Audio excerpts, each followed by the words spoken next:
औज़ुबिल्लाहिमिनश्शैतानिर्रजीम बिस्मिल्लाहिर्रहमानिर्रहीम। आज जो रिमेनिंग पार्ट्स थे आज हम लोग उनको डिस्कस करेंगे वन बाय वन। ठीक है, कुछ पार्ट रह गए थे पेपर के, मॉडल पेपर। यहाँ पे पहला जो क्वेश्चन है हमारे पास के फाइंड द अननोन वैल्यू। तो हमारे पास फाइंड द अननोन वैल्यू, तो हमारे पास एल की वैल्यू दी हुई है 12.2 दिया हुआ है, आर की वैल्यू दी हुई है 5 दी हुई है, थीटा हमने क्या करना है फाइंड आउट करना है। तो ये हमारे पास अननोन है। सिंपल सा फार्मूला होता है L is equals to r theta. तो एल की जगह एल की वैल्यू पुट कर दो 12.2 और आर की जगह वैल्यू 5 इंटू थीटा। तो ये मल्टीप्लाई हो रहा है, इधर आके क्या हो जाएगा डिवाइड हो जाएगा। तो थीटा की वैल्यू, अब जो थीटा की वैल्यू आएगी इसे कमेंट में सेंड करना है। करो राइट हैंड साइड के बराबर कर लो या राइट हैंड साइड सॉल्व कर लेफ्ट हैंड साइड। तो हम लोग लेफ्ट साइड से सॉल्व करके बताएंगे। लेफ्ट हैंड साइड हम एज इट इज लिख लेना है 1 माइनस 2 साइन स्क्वायर थीटा। तो हम राइट साइड पे देखें तो काज मौजूद है, तो साइन वाले को चेंज कर दो 1 माइनस 2।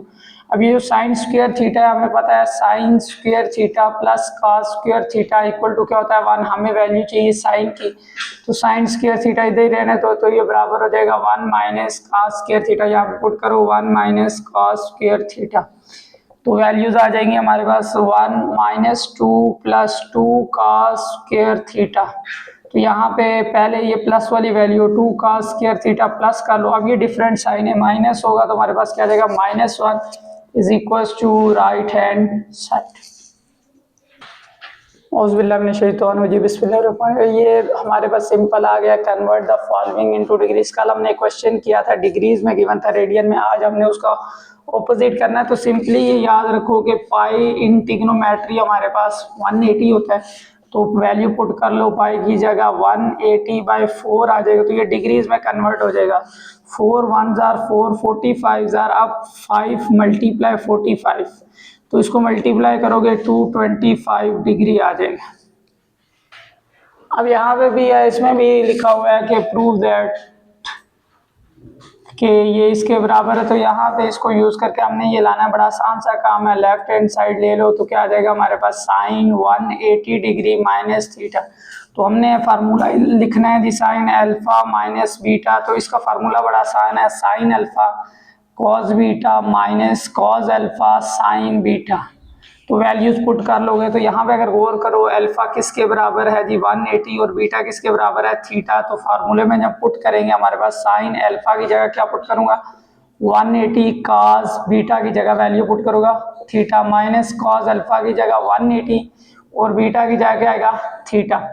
तो इस साइड पे भी लिख लो साइन अल्फा की जगह 180 माइनस बीटा की जगह थीटा इक्वल टू, अब ये साइन 180 जीरो होता है तो cos theta minus cos 180 minus 1 sine theta. अब यहाँ जब जीरो से मल्टीप्लाई होगा तो आंसर जीरो आ जाएगा, minus minus plus sine theta. तो साइन थीटा इक्वल टू किसके बराबर आ जाएगा RHS राइट हैंड साइड। अब यहाँ पे हम लोगों ने पार्ट नंबर 13 में find the value of cos 75 without using calculator. तो कैलकुलेटर पे भी डायरेक्ट आंसर आ जाए, लेकिन वो कह रहा है कैलकुलेटर के बाद 75, तो इसको तोड़ के लिख लो। 75 को हम लिख सकते हैं 30 प्लस 45, क्योंकि अगर हम लोग इसे ऐड करें तो हमारे पास 75 ही आता है। अब ये जब आ गया तो इसमें फार्मूला हम लगा लेंगे cos अल्फा प्लस बीटा। तो ये बराबर होता है cos alpha cos beta minus sine alpha sign beta. तो वैल्यूज पुट कर लेंगे। यहाँ देखो cos अल्फा, अल्फा इस जगह पे किसके बराबर आ रहा है 30 के, और बीटा किसके बराबर आ रहा है 45। तो cos अल्फा की जगह 30 और cos बीटा की जगह क्या लिखेंगे 45। फिर अगेन अल्फा की जगह 30, बीटा की जगह क्या लिखेंगे 45। ठीक हो गया। अब cos 30, तो यहाँ पे देखो cos 30 बराबर होता है हमारे पास √3/2 और cos 45 बराबर होता है √2/2 माइनस साइन 30 बराबर होता है हमारे पास 1/2 और 45 √2/2। अब ऊपर मल्टीप्लाई करो, 2 3 जार कितना हो जाएगा 6, नीचे 2 2 जार 4 माइनस √2 1 जार 2 2 2 जार 4।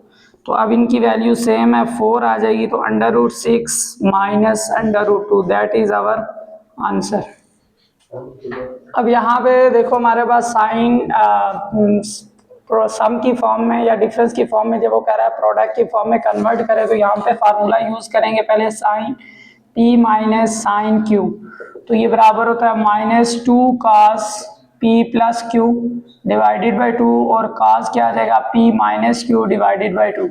तो यहाँ पे वैल्यू देखो -2 cos P। अब ये देखो P किसके बराबर है, पहले वाला P होगा, दूसरे वाला क्या होगा Q होगा, तो P की वैल्यू क्या आ गई 5 theta plus theta divided by 2, और cos P minus Q 5 theta minus theta divided by 2। तो वैल्यूज आएगी -2 cos, इन दोनों को ऐड करो कितना आ जाएगा 6 थीटा डिवाइडेड बाई 2, और cos कितना आ जाएगा 4 थीटा डिवाइडेड बाई 2। तो यहाँ -2 cos कटिंग कर लो 3 थीटा, और साथ आ जाएगा cos 2 theta is equals to, तो ये हमारा आंसर है। तो सम में गिवन, डिफरेंस में गिवन था, हमने किस में लिख लिया प्रोडक्ट। अब यहाँ पे क्वेश्चन तो ये लिखा हुआ है use binomial theorem to calculate, तो बाइनोमियल थ्योरम से ये सॉल्व नहीं हो सकती। उसकी वजह ये कि इसकी जो पावर है, तो अंडर रूट की पावर कितनी होती है 1/2, तो ये बाइनोमियल सीरीज है, तो पहले तो इसे एक्यूरेट करना है, that is not binomial theorem से हो नहीं सकती, बाइनोमियल सीरीज का यूज होगा। तो अब बाइनोमियल सीरीज में ये चीज़ है कि हमारे पास सबसे पहली चीज़ डिक्रीजिंग सीरीज होगी, तो फिर ही इसका सम हम फाइंड आउट कर लेंगे या इसकी वैल्यू फाइंड करेंगे। तो उसका तरीका क्या, पहले से तोड़ के लिखो 1 + 16, दो टर्म बना लिए, और अभी मैंने बताया कि डिक्रीजिंग होना चाहिए। डिक्रीजिंग का मतलब होना चाहिए कि अब अगला इससे अगला टर्म पावर बढ़ेगी, इंक्रीज करेगा, तो इसमें क्या करो 16 कॉमन निकालो। अब ये होता है कि बच्चे को पता नहीं है 16 इधर नहीं है, जब ना हो तो इसमें लिखते हैं 1/16, 16 कॉमन निकाला, इधर नहीं है तो 1/16, और इधर क्या आ जाएगा 1, और पावर क्या है 1/2। अब पावर जब अप्लाई होगी 16 पे अलग पावर, और 1/16 + 1 पे अलग पावर आ जाएगी। तो ये 16 1/2 कैलकुलेटर पे लिखो तो आंसर आता है 4। अब इसको अरेंज कर लो 1 + 1/16/1/2। तो इसको लिखने का तरीकाकार क्या है, 1 + x पावर n, जो हमारे binomial 1 + nx + n × n - 1 divided by 2 factorial x² + so on। तो ये इस तरह का फॉर्म में गिवन होता है। तो ये फार्मूला लिखा 1 + x, यहाँ पे n पावर क्या है 1/2, ठीक है, n साथ x दूसरे वाली वैल्यू क्या आ जाएगा 1/16, प्लस फिर अगेन क्या आ जाएगा n 1/2 - 1 डिवाइडेड बाई 2 फैक्टोरियल, और साथ आ जाएगा 1/16 का होल स्क्वायर। इसी तरह ही आगे चलती जाएगी। अब इसे कैलकुलेटर पे लिखना है, और इसका आंसर मुझे कमेंट में सबमिट करना है, जो आएगा इसे 4 से multiply, that is your solution. तो हमारे शॉर्ट एंड हुए। सबसे पहली चीज वीडियो को अच्छी तरह 2-3 बार देखो, और उसके बाद इन सब क्वेश्चन को ज़बानी प्रैक्टिस करो, क्योंकि जितना भी फेडरल बोर्ड का पेपर आ रहा है मॉडल पेपर को फॉलो कर, तो यही आएगा सिंपली। इसी तरह का पेपर होगा, सिर्फ वैल्यू 17 या 19 कुछ इस तरह लिख सकता है, बाकी चेंज नहीं होगा। और सब्सक्राइब लाजमी करें, ताकि जितना लॉन्ग का पोर्शन और ऑब्जेक्टिव की वीडियो बनाइए वो भी मैं अपलोड करूँ जल्द से जल्द। ठीक है, अल्लाह हाफिज़।